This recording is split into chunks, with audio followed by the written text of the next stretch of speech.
මේ වන විට රට තුළ COVID-19 ශීඝ්‍ර ව්‍යාප්තියකට ලක් වෙමින් පවතිනවා. ඩෙල්ටා වේරියන්ට් එක හරහා රටේ සෞඛ්‍ය පද්ධතිය ඉතාමත්ම දැඩි අවදානමකට අනාරක්ෂිත තත්වයකට පත් කරලා තිබෙනවා. උද්ගත වෙන මේ ප්‍රශ්නය පිළිබඳව මීට මාස ගණනාවකට පෙර අපි රජයට දැනුම් දුන්නා. විශේෂයෙන්ම මේ රටේ සෞඛ්‍ය ක්ෂේත්‍රයට සම්බන්ධ වෛද්‍ය සංගම්, විශේෂඥ වෛද්‍යවරුන් මේ ක්ෂේත්‍රය පිළිබඳ ප්‍රවීණයින් විටින් විට යෝජනා කරා තිබෙනා වූ රෙගුලාසි ලිහිල් කරන්නට එපයි කියන කාරණාව. ලිහිල් කරොත් රට අනතුරුයි කියන එක එයයි ප්‍රකාශ කරා. අද මොකද සිදු වෙලා තිබෙන්නේ? එන්නත් කරන ක්‍රියාවලිය ප්‍රමාද වීම තුළ මේ රටේ ජනතාවට ජීවිත අහිමි වෙමින් පවතිනවා. මාස ගණනාවක් පුරාවට ගඟට මුට්ටි දැමීම, ඒ වගේම අමුතුම මාදිලියේ පැණියක් නිර්මාණය කිරීම, මේ වගේ මිත්‍යාවාදී ක්‍රමවේද පිළිබඳව විවිධ මාධ්‍ය ආයතන හරහා ජනතා විශ්වාසයක් ගොඩනගන්න හැදුවා. ඒ කාලවකවානුව තුල ආණ්ඩුව හරියාකාරව එන්නත් ඇලුම් කරලා තිබුණා නම් අද වගේ අනාරක්ෂිත තත්වයක් රටේ ජනතාවට උද්ගත වන්නේ නැහැ. මේ වගේ මරණ වැඩි වෙන්නේ නැහැ. එදා අපි කිව්වා දවසකට 200 300 පන්නලා මරණ තත්වයක් නිර්මාණය වෙයි කියලා. වෛද්‍ය ශාස්ත්‍රයේ ප්‍රවීණයනුත් කිව්වා. නමුත් ඒ ප්‍රකාශ මේ රජය ගණන් ගත්තේවත් නැහැ. අද වන විට බරපතල ඇඳන් හිඟයක් තිබෙනවා. සමහර රෝහලවල රෝගීන් ඉන්නේ මිදුලේ. රෝහලෙන් පිටත. ඒ වගේම දැලි සත්කාර ඒකකවලට අවශ්‍ය උපකරණ හිඟයක් තිබෙනවා. ඇඳන් හිඟේ වගේම පහසුකම් හිඟයක් තිබෙනවා. බෙහෙත් හිඟයක් තිබෙනවා. ඔක්සිජන් හිඟයක් තිබෙනවා. මොකද්ද මේ ආණ්ඩුව මේ ප්‍රශ්න වලට ලබා දෙන පිළිතුර? තවදුරටත් මේ රටේ ජනතාව අනාරක්ෂිත භාවයට ලක් කරනවද? එසේ නොමැතිව ජීවිත බේරා ගැනීම සඳහා ගත යුතු කඩිනම් පියවර ටික ගන්නවා. අපිට අහන්නට ලැබෙනවා එන්නත්කරණය සඳහා මෙච්චර ප්‍රමාණයක් අද එනවා, හෙට එනවා, අනිද්දා එනවා කියන කතාව. නමුත් ප්‍රමාද වෙන මොහොතක් පාසා දිනයක් පාසා අපේ රටේ ජීවිත අහිමි වෙනවා. වටිනා මිනිස් සම්පත අහිමි වෙනවා. මේ COVID-19 නිසා ඇතිවෙන ආසාදිත තත්ත්වයන් වර්ධනය වෙනවා. රජයෙන් ඉල්ලීමක් කරනවා වහාම ජාත්‍යන්තරයට ගිහිල්ලා ලොකු ඉල්ලීමක් කරන්නට ඕන. ලොකු අභියාචනාවක් කරන්නට ඕන. අපේ රටේ දැඩි අනාරක්ෂිත තත්ත්වයක් නිර්මාණය වෙලා තිබෙනවා. කරුණා කරලා මේ COVID රැල්ල නවත්තන්නට වැඩියෙන් එන්නත් වහාම අපේ රටට ලබා දෙන ක්‍රියාවලිය දියත් කරන්නයි කියලා. අඩුම තරමින් මරණ සංඛ්‍යාව අපිට ඒ තුලින් අවම කරගන්නට අවස්ථාවක් ලැබේ. දැන් රජය පෙන්වුම් කරන්නට හදනවා මේ COVID රැල්ලට හේතුව මේ රටේ සිදුවන උද්ඝෝෂණ රැල්ලයි කියන කාරණාව. මම අහන්න කැමති ආණ්ඩුවෙන් ජනතාවගේ ප්‍රශ්නවලට නිසි විසඳුම් ලබා දුන්නා නම් ජනතාව මහපාරට බහිනවද? පෝර ප්‍රශ්නය ආණ්ඩුව ඇති කරපු නිසා ගොවිය මහපාරට වැස්සා. එක්ස්ප්‍රස් පර්ල් නැවේ ඒ විනාශය තුල සිදුවුණු පරිසර විනාශය දීවර ජනතාවගේ ජන ජීවිත අකර්මණ්‍ය වීම තුළ ජනතාව පාරට බැස්සා.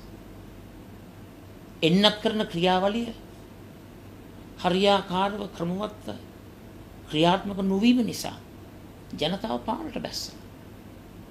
මාර්ගගත අධ්‍යාපනය හරියාකාරව ක්‍රියාත්මක කරන්නේ නැති නිසා ජනතාව පාරට බැස්සා. ගුරුවරුන්ට පොරොන්දු වුණු ගැටුම් වර්ධක දීමනා ලබා නොදුන්නු නිසා පොරොන්දු කඩ කරපු නිසා ගුරුවරු පාරට බැස්සා. මේ රටේ ජනතාවට මූල්‍ය උත්තේජක පැකේජයක් ලබා නොදීම නිසා සුළු හා මධ්‍යම පරිමාණයේ කර්මාන්තකරුවන්ට ස්වයං රැකියාලාභීන්ට දෛනික ආදායම් ලබන අයට කුලී වැඩ කරන ජනතාවට ආර්ථික ශක්තියක් නොලැබෙන නිසා බඩගින්න නිසා දුක්ගින්න නිසා ඒ මහා අඳෝනාව නිසා ජනතාව පාරට බැස්සා. ඒතර මේ රජය කියන්නේ උද්ඝෝෂණ නිසා මේ රැල්ල සිදු වුණයි කියලාද? එහෙනම් රෝහණ දිසානායක മന്ത്രിතුමාට කොරෝනා වැළඳුනේ උද්ඝෝෂණ වලට ආපු නිසාද? තිස්ස කුට්ටිආරච්චි മന്ത്രിතුමාට කොරෝනා වැළඳුනේ මහින්දානන්ද අලුත්ගමකට කොරෝනා වැළඳුනේ ජනතා උද්ඝෝෂණ වලට සහභාගී වුණු නිසාද? ඒ නිසා මම ආණ්ඩුවෙන් ඉල්ලීමක් කරනවා තමුන්නාන්සලාගේ කාලේ විඩංගු කරන්න මේ රටේ ජනතාවගේ ජීවිත බේරගන්න.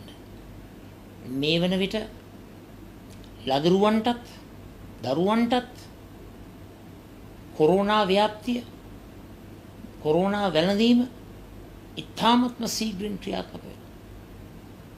වායු සමීකරණය කරපු කාමරවලට වෙලා ඉන්නේ නැතුව පාර්ලිමේන්තුවේ වායු සමීකරණය කරපු සභාගර්භයට වෙලා ඉන්නේ නැතුව යන්න ලේඩි රිජ්වේ රෝහලට යන්න රාගම රෝහලට යන්න කළුබෝවිල රෝහලට යන්න ජාතික රෝහලට යන්න ගම්පහ රෝහලට යන්න කරාපිටිය රෝහලට යන්න රත්නපුර රෝහලට යන්න ඇඹිලිපිටිය රෝහලට ගියාම ඇස් දෙකටම බලා ගන්න පුළුවන් මහ පොළොවේ යථාර්ථය.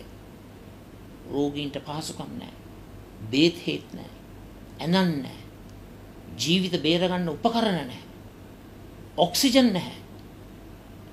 විපක්ෂයක් හැටියට අපිට පුළුවන් ආකාරයෙන් අපි උපරිමාණයෙන් රෝහල් පද්ධතියට ආධාර උපකාර කරලා තිබෙනවා.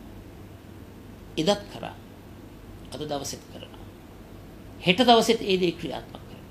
පළවෙනි වතාවට නිදහසෙන් පස්සේ විපක්ෂයක් ජනතා සුබසාධනයක් ක්‍රියාත්මක කරනවා.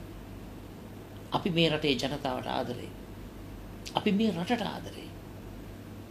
රට බේරගන්න අවස්ථාව ඇවිල්ලා තියෙන්නේ. ජනතාව මරණ මංචකය කරා ගෙන යන මේ රජයේ අදූරදර්ශී ප්‍රතිපත්ති වහාම නතර කරන්න. හීන ලෝකෙක ඉන්න එපා. ඔක්කොම හරි කියලා හිතාගෙන.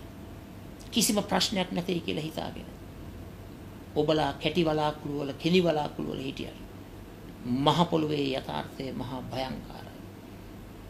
දෛනික මරණ ප්‍රමාණය වැඩි වෙන්න පටන් ගත්තොත් මහා මරණ රැල්ලක් නිර්මාණය වෙනවා. පැහැදිලිව මම කියන්න කැමතියි මේවා මරණ රැලි නෙවෙයි, මේවා ඝාතන රැලි. මේ මිනිස් සංහාරයට මේ ආණ්ඩුව වග කියන්නට ඕන. හරියට වෙලාවට කලට එන්නත් ලබා නොදීම නිසා මේ මහා විනාශය අපේ රටේ ජනතාවට සිදු වුණා. ඒකේ වගකීම මේ රජය බාර ගන්නට ඕන. බොරුවට පැණි විකුණලා ගඟට මුට්ටි දමලා හිතාගෙන ඉන්නේ නැති කොරෝනාව වනසන්න පුළුවන් කියලා, විනාශ කරන්න පුළුවන් කියලා. නමුත් අද ඔප්පු වෙලා තිබෙනවා පැණිය නෙවෙයි අවශ්‍ය, මුට්ටි නෙවෙයි අවශ්‍ය. අපේ රටේ ජනතාවට අවශ්‍ය එන්නත් ටික ලබා දෙන්නට ඕන. මේ පැතිරෙන තත්ත්වය තුළ රජයට මම කියන්න කැමතියි වහාම හොයලා බලන්න විමසන්න මේ රටේ ජනතාවට පළවෙනි එන්නත පමණක් නෙවෙයි, දෙවෙනි එන්නත පමණක් නෙවෙයි, තුන්වෙනි එන්නතත් ලබා දෙන්න. ඊශ්‍රායලය වයස අවුරුදු 60ට වැඩි කාණ්ඩයට ඒ දේ සිදු කරමින් පවතිනවා. හොයලා බලන්න මේ ක්‍රමවේදය සුදුසුද නුසුදුසුද කියලා. කතා කරන්න ලෝක සෞඛ්‍ය සංවිධානයට. ලෝභ වෙන්න එපා. කරුණා කරලා සල්ලි නැtei කියන කතා කියන්න එපා. තමුන්නාන්සලට බැරි නම් මේ වැඩේ කරන්න අපිට බාර දෙන්න. අපි ඕනතරම් රටේ ජනතාවට එන්නත් ටික ශනිකව ලබා දෙන්නට සූදානම් හැකියාවක් තිබෙන විපක්ෂයක්. සමගි ජන බලවේගයට පුළුවන් මේ රටේ එන්නත් කරන ක්‍රියාවලිය මේට වැඩිය කාර්යක්ෂම ක්‍රියාත්මක කරන්න. ආණ්ඩුවෙන් ඉල්ලීමක් කරනවා අවසාන වශයෙන් මේ සිදුවෙන ඝාතනවලට මේ මරණවලට තමුන්නාන්සලා වග කියන්නට ඕන. මේව මිනිස් ඝාතන